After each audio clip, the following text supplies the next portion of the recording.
Hi guys, welcome. The Devil Wears Prada 2 just hit theaters. The whole original cast came back 20 years later, and they completely ignored the book sequel that the original author already wrote. So, did they ruin it? Let's talk about it. Welcome to Before It Was a Movie. I'm Kelly, and today we are diving into one of the most iconic book-to-film stories of the 2000s and its brand new sequel that is already dividing audiences. We're talking about the original book, the 2006 film, the book sequel that existed for 13 years and just got completely ignored, and the new film that just dropped on May 1st. There's a lot to unpack here, so let's go. Before we talk about either film, let's talk about where this whole world came from. The Devil Wears Prada was published in 2003 by Weisberger, and it was not subtle about its inspiration. Weisberger had worked as an assistant to Anna Wintour. Yes, that Anna Wintour, the editor-in-chief of Vogue, and she essentially wrote a thinly veiled account of that experience. The book follows Andy Sachs, a recent college graduate who lands a job as assistant to Miranda Priestly, the terrifying editor-in-chief of Runway magazine. Miranda is a monster, a brilliant, ice-cold, demanding monster who treats her assistants like they are barely human. Andy spends the entire book being humiliated, overworked, and slowly losing herself trying to survive Miranda's impossible standards. What makes the book work is that it's genuinely funny and genuinely dark at the same time. It's a story about how ambition can completely consume you before you even notice it's happening. Andy doesn't start out wanting to be like Miranda, but the reader can see her becoming her long before Andy can. Now, the 2006 film.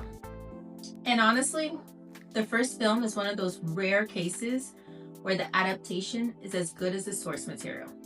Maybe even better in some ways. Meryl Streep's Miranda Priestly is one of the greatest performances ever put on film. The book's Miranda is terrifying, but relatively one note. She's just awful. Anne Hathaway as Andy is perfect casting. She has that exact quality of someone who is trying desperately to maintain their integrity while slowly realizing they're losing it. And the fashion transformation sequence might be one of the most satisfying montages in film history.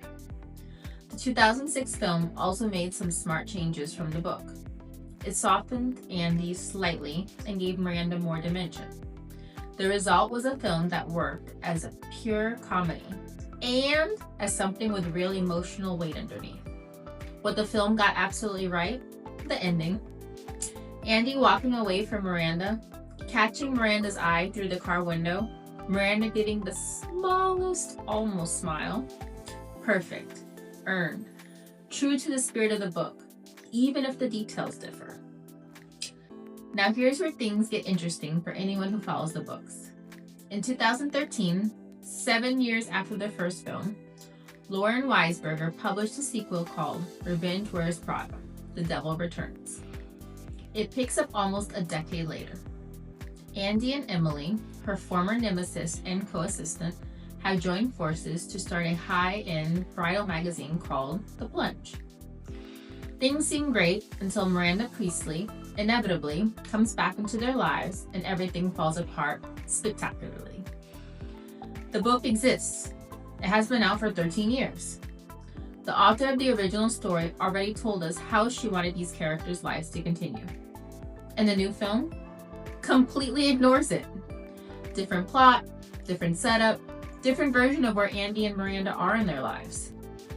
Instead, the new film is about Miranda navigating the collapse of print journalism, which is timely and actually interesting, but it's not Weisberger's story.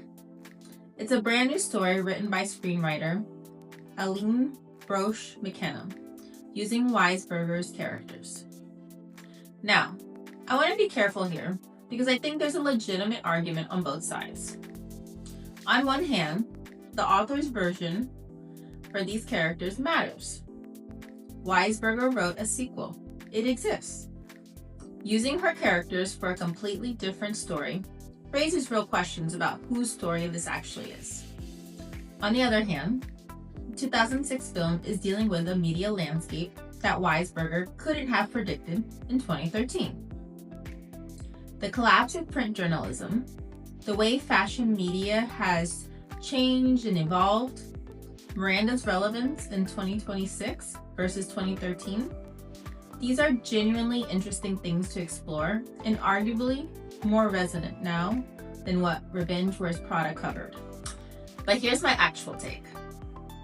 If you're going to ignore the Arthur sequel, you better make something extraordinary. And based on what the critics are saying so far, extraordinary might be a stretch. Revenge Wears Prada by Lauren Weisberger. The link is in the description. The book the film ignored. Make your own call about which version of this story you prefer. So, what is the new film actually about? The Devil Wears Prada 2 is set in 2026, 20 years after the original. Miranda Priestly is still at runway, but the magazine world has collapsed around her. Print is dying. Digital has taken over. The kind of power Miranda built her entire identity around barely exists anymore. Andy is now a high-powered executive at a luxury group, and she has advertising dollars that a desperate Miranda needs to survive. So the power dynamic has completely flipped. The person who once had all the power now needs something from the person she used to torment. That's actually a great premise, and the reviews suggest Meryl Streep brings a real melancholy to Miranda, who is watching her entire world become irrelevant, which is genuinely moving. But critics are also noting that the film loses some of the sharp, satirical edge of the original. The first film mocked fashion and the people who worshipped it.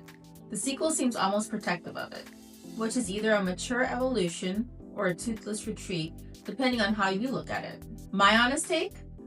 A Miranda Priestly who is vulnerable and facing irrelevance sounds more interesting to me than Miranda Priestly terrorizing assistants again. I also think a film that ignores a book sequel that already exists has something to answer for. So, did they ruin it? For fans of the 2006 film, probably not. The cast is back, the premise is timely, and Meryl Streep is apparently still extraordinary. For book fans who read and loved Revenge Wears Prada, you might feel differently. Your version of this story was already written, and it already existed, and it got set aside for a different version of events. Here's what I think everyone should do.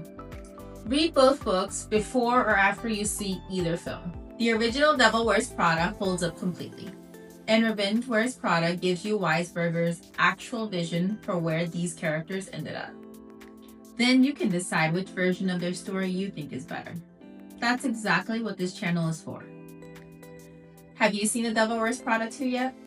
Did you read the book sequel? Drop your verdict in the comments. Did they ruin it or nail it? Links to both books are in the description below. If you want more book versus adaptation content just like this, subscribe and like. Find me everywhere before it was a movie. Read first, watch second, judge always.